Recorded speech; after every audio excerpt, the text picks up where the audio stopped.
అమ్మా పెన్షన్ వస్తుందా ప్రతి నెల?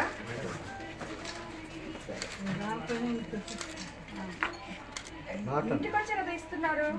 ఎక్కడికి వెళ్ళాలి నువ్వు?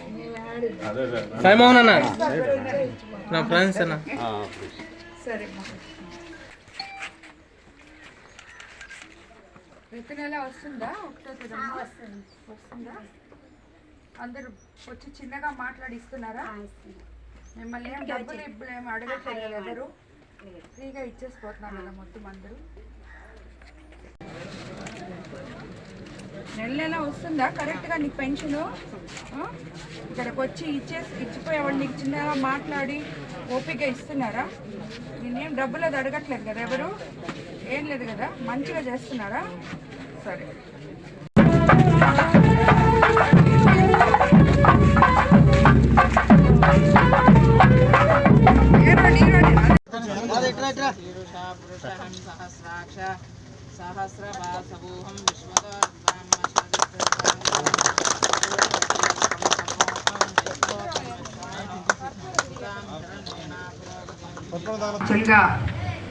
నిన్న మన కాన్స్టిట్యున్సీలో అతి ఘోరమైన యాక్సిడెంట్ ఒకటి జరిగింది. కోవూరు మండలం పోతిరెడ్డిపాలెం దగ్గర ఎంతోమంది ఎన్నో ఆశలతో ఉన్న 5 మంది డాక్టర్లు చనిపోవడం జరిగింది. ఎంబీబీఎస్ చేసే పిల్లలు, అదేవిధంగా వాళ్ళ తల్లిదండ్రులు కన్న కలలన్నీ వాళ్ళని చూసేదానికి కూడా మన చేత కాదు. అందుకనే నేను అసలు లేను, అటుపక్క వెళ్ళలేదు. వాళ్ళ కోసం అందరూ ఒక 2 నిమిషాలు మౌనం పాటించాలని మిమ్మల్ని అందరినీ కోరుకుంటున్నాను.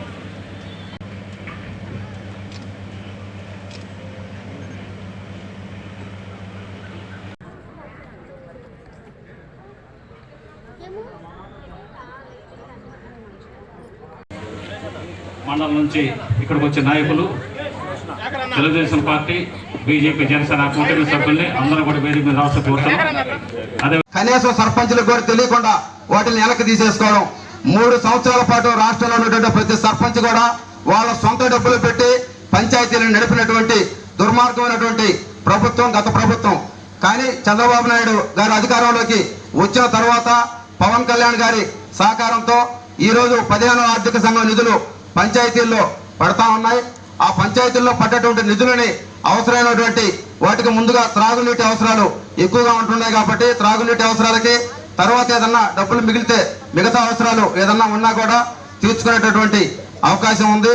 ఇంకా కూడా కొన్ని సమస్యలు ఉండేటటువంటివి కూడా తర్వాత ఎమ్మెల్యే గారి దృష్టికి ఇంటికెళ్ళి తీసుకెళ్లి వాటిల్ని పరిష్కరించుకుంటామని చెప్పి కోరుకుంటూ, మళ్ళీ ఈ గ్రామానికి ఎక్కువ అభివృద్ధి నిధులు కేటాయించి ఎమ్మెల్యే గారు ఎన్నికల ప్రచారంలో కూడా హామీ ఇచ్చారు.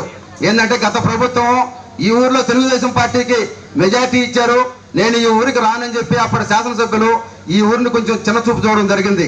ఆ ఎన్నికల ప్రచారం అప్పుడు లేదు, నేను 5 సంవత్సరాల నిధులు, ఈ 5 సంవత్సరాల నిధులు, 10 సంవత్సరాల నిధులు కూడా నేను మీ గ్రామానికి ఇస్తానని చెప్పి ఎన్నికల ప్రచారంలో చెప్పుంది. ఆ హామీలో భాగంగా రాబోయేటటువంటి రోజుల్లో గుండాలమ్మ పాలెన్ని ఇంకా అభివృద్ధి పదంలో ముందుకు తీసుకెళ్లాలని చెప్పి ఎమ్మెల్యే గారిని కోరుకుంటూ సెలవు తీసుకుంటున్నాం.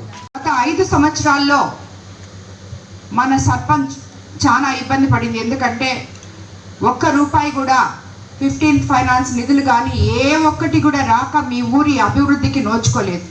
ఇప్పుడు మొట్టమొదటిసారిగా మన ప్రభుత్వం అధికారంలోకి వచ్చినాక 15th ఫైనాన్స్లో సర్పంచుల అకౌంట్లలోకి నిధులు వస్తున్నాయి.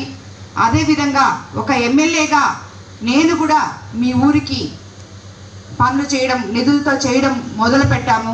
దాంట్లో భాగంగానే ఈరోజు మనం ఒక సిమెంట్ రోడ్ ఓపెన్ చేసుకోగలిగాము.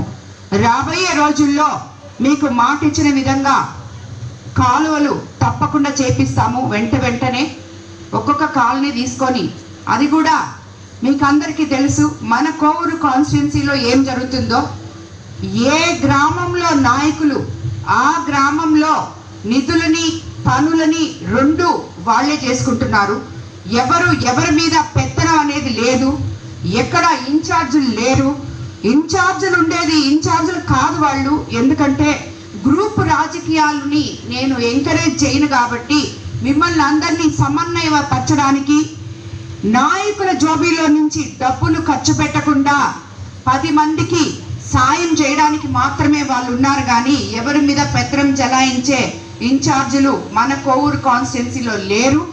అలాగా ఎక్కడన్నా జరిగితే మీరు నేరుగా నాకే వచ్చి మాట్లాడొచ్చు. ఎందుకంటే ఉదయం 9 గంటల నుంచి రాత్రి 9 గంటల వరకు నా ఇంటి తలుపులు తెరిచే ఉన్నాయి. ప్రతి కార్యకర్త, ప్రతి నాయకుడు వచ్చి నాతో మాట్లాడుతూనే ఉన్నారు. కాబట్టి ఎవరు కూడా ప్రజలు లేనిపోని అపోహలు పెట్టుకోకుండా, గవర్నమెంట్ ఒక్కరోజు గ్రీవెన్స్ డే ఇస్తే మనము ప్రతిరోజు గ్రీవెన్స్ డే చేస్తున్నాము. ప్రతి ఒక్కరూ వచ్చి వాళ్ళ సమస్యలు తెలుపుకుంటున్నారు. వాళ్ళకి కావాల్సినవి చేయడానికి మా సాయశక్తుల ప్రయత్నం చేస్తున్నాము. కాబట్టి ఇందులో కోవూరు కాన్స్టిట్యున్సీ ప్రజలు ఎవ్వరు కూడా అపోహలు వద్దు, గ్రూప్ రాజకీయాలు వద్దు, ఇవన్నీ వద్దు. మీ ఊర్లలో మీరు అభివృద్ధి చేసుకోండి. మీకేం కావాలో వచ్చి నేరుగా చేసుకోండి.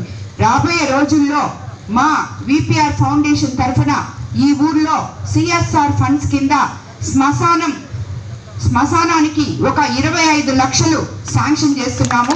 వేమిరెడ్డి ప్రభాకర్ రెడ్డి గారు నేను వచ్చేటప్పుడు గుర్తు చేశారు, మనము మాట ఇచ్చున్నాం వాళ్ళకి శ్మశానం ఇస్తామని చెప్పి. కాబట్టి తప్పకుండా ఆ గ్రామస్తులకి ఏదో ఒకటి చెయ్యాలి అని చెప్పారు. సో ఆయన సొంత ఫౌండేషన్ నుంచి 25 లక్షల రూపాయలు ఇక్కడ శ్మశానం లేదు కాబట్టి దానికి శాంక్షన్ చేస్తున్నాము.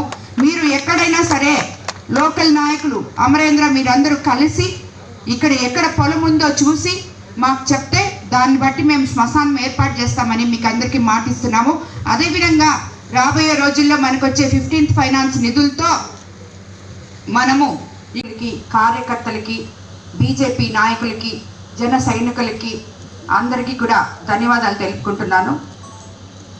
యాక్చువల్గా మీరందరూ ఇప్పుడే మీ అమరేంద్ర చెప్పినట్టు నా గెలుపుకి మీ ఊరు గ్రామస్తులు ప్రజలు కూడా ఎంతో కష్టం ఉంది. దాని వెనక మీరందరూ అత్యంత ఎక్కువ మెజారిటీతో 81% అని చెప్పాడు ఇప్పుడే. అటువంటి ఓట్లేసి నన్ను గెలిపించినందుకు ముందుగా ఈ గ్రామ ప్రజలకు ధన్యవాదాలు తెలుపుకుంటున్నాను. అదేవిధంగా ఈరోజు మనము అన్నిటికన్నా ముఖ్యంగా తెలుగుదేశం ప్రభుత్వం అధికారంలో లేనప్పుడు మీరు తెలుగుదేశం పార్టీ తరఫున సర్పంచ్ గెలిపించడం జరిగింది అంటే మీరందరూ పార్టీ ఎంత అభిమానులో నాకు అర్థమైంది.